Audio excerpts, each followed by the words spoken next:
welcome back to my channel. If you're new, my name is Melanie. I do all kinds of videos, lifestyle, beauty, advice videos, and many more. So today I have for you guys ways to make your life better in 2020. Feel free and do me a favor. Go ahead and give this video a thumbs up. Go ahead and subscribe. And yeah, and let's get started. So the first tip I have for you guys is starting a healthier lifestyle. I don't mean like killing yourself at the gym. Honestly, all you have to do to maintain a healthier lifestyle is by exercising 30 to 40 minutes a day, and also watching what you eat. In today's society, we tend to be driven towards processed foods, fast food, Chick-fil-A. Nowadays, so many people would rather like eat out than cook their own food and have like a homemade dinner. By making little changes in your food intake, eating more fruits and vegetables, eating more protein, eating more fiber and nutrients. I'm not saying you automatically have to start by having like a strict diet, but you could work your way up to it by replacing carbs with fruits and veggies, lowering your like calorie intake and your sodium intake and your carbohydrate intake and things like that.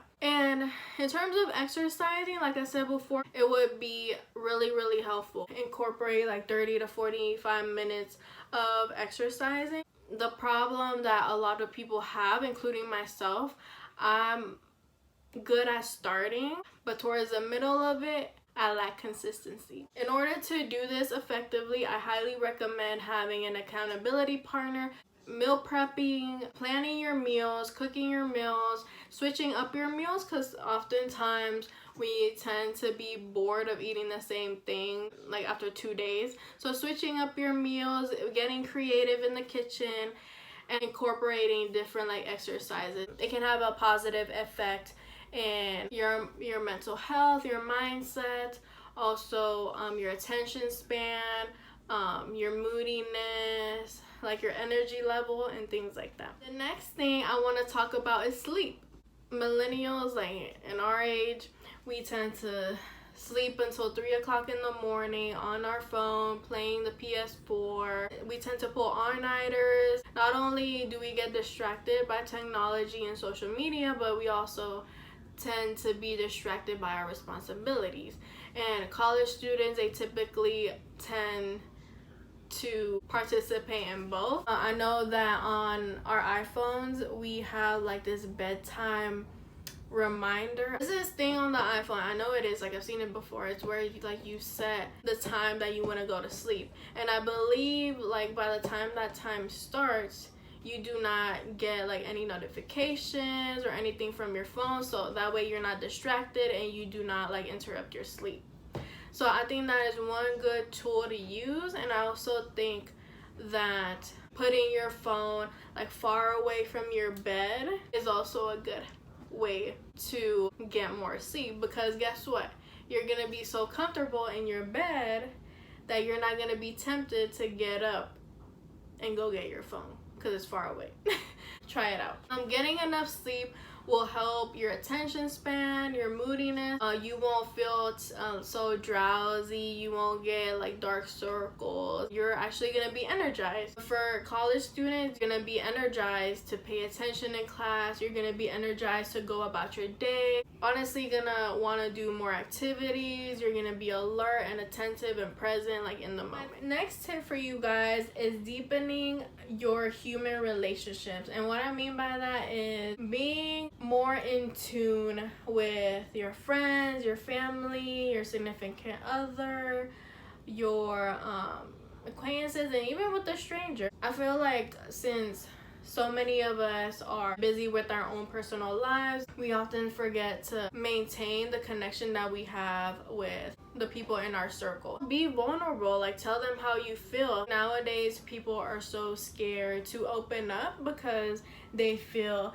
that they're gonna get like rejected, they're gonna be judged, they're gonna be called names, or they're gonna be seen as weak. It's really important to maintain that, because life is random. You can be here today, but tomorrow something can happen to you. I think it's important to actually maintain your relationships.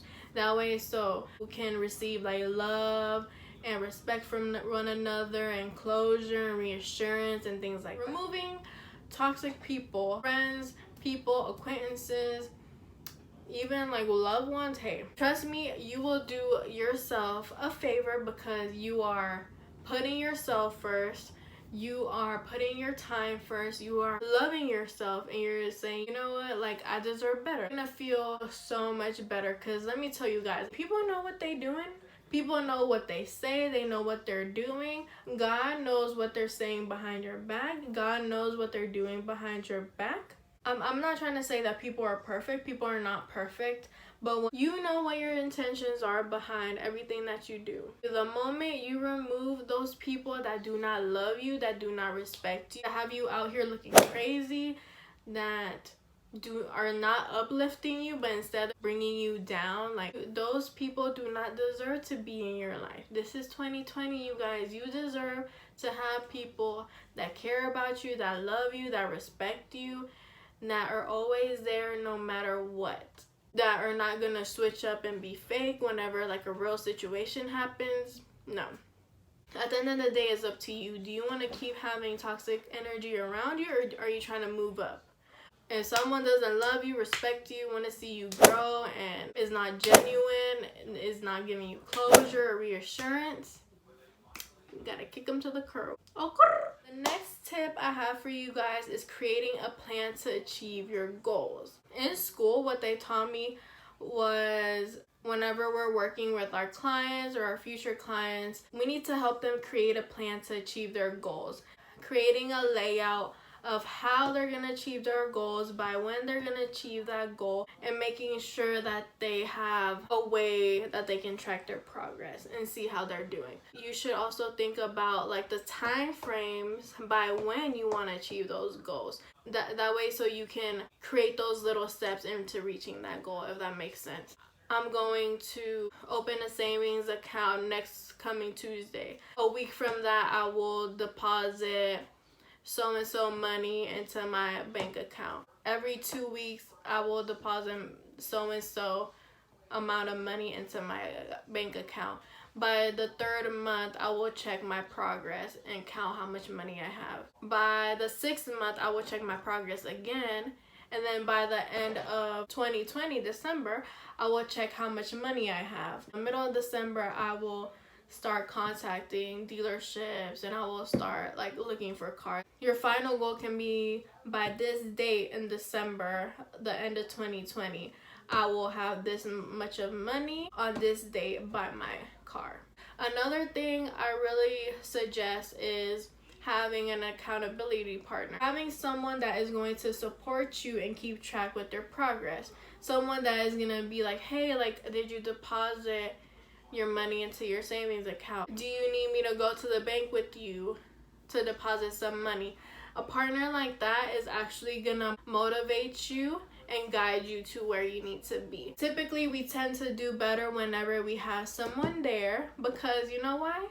We don't want to disappoint them. We don't want to look bad. People tend to do better whenever we have a support system, whenever we have someone or a group of people that are actually in the process, or are actually like in our journey with us, and are actually motivating us and telling us to do better. So my last tip that I have for you guys to live a better life in 2020 is to incorporate self-care into your lifestyle.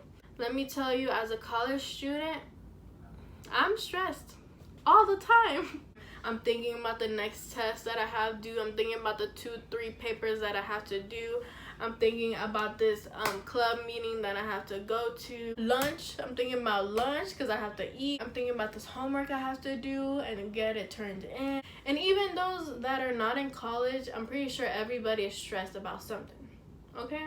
One way you can incorporate self-care is making the time for yourself, to be by yourself. is incorporating meditation. Like do like 10 to 15 to 20 minutes of meditation, taking a nap, sleeping, going out for a walk for like 30 minutes, watching Netflix. What I think about self-care is also pampering yourself. Putting on a face mask and watching Netflix, doing my nails, taking a shower, like taking care of my eyebrows. Like there's a lot of people that consider different things like self-care. For guys, like playing football, that's their self-care. Not only play their favorite sport, but they also get to have like their mind away from things, away from responsibilities and problems and stuff like that. Reading a book, incorporating self-care really improve your mental health, and it can really improve your moodiness. I know whenever I'm stressed, I'm moody. Okay, you guys, I hope you guys enjoyed my video,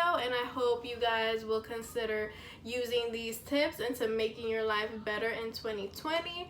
If you like this video, go ahead and give me a thumbs up, and below in the comment section leave me a comment about what you think of this video, also like some goals that you're planning on accomplishing in 2020. Don't forget to follow my social medias. Stay tuned for my next video because it's gonna be a really good one.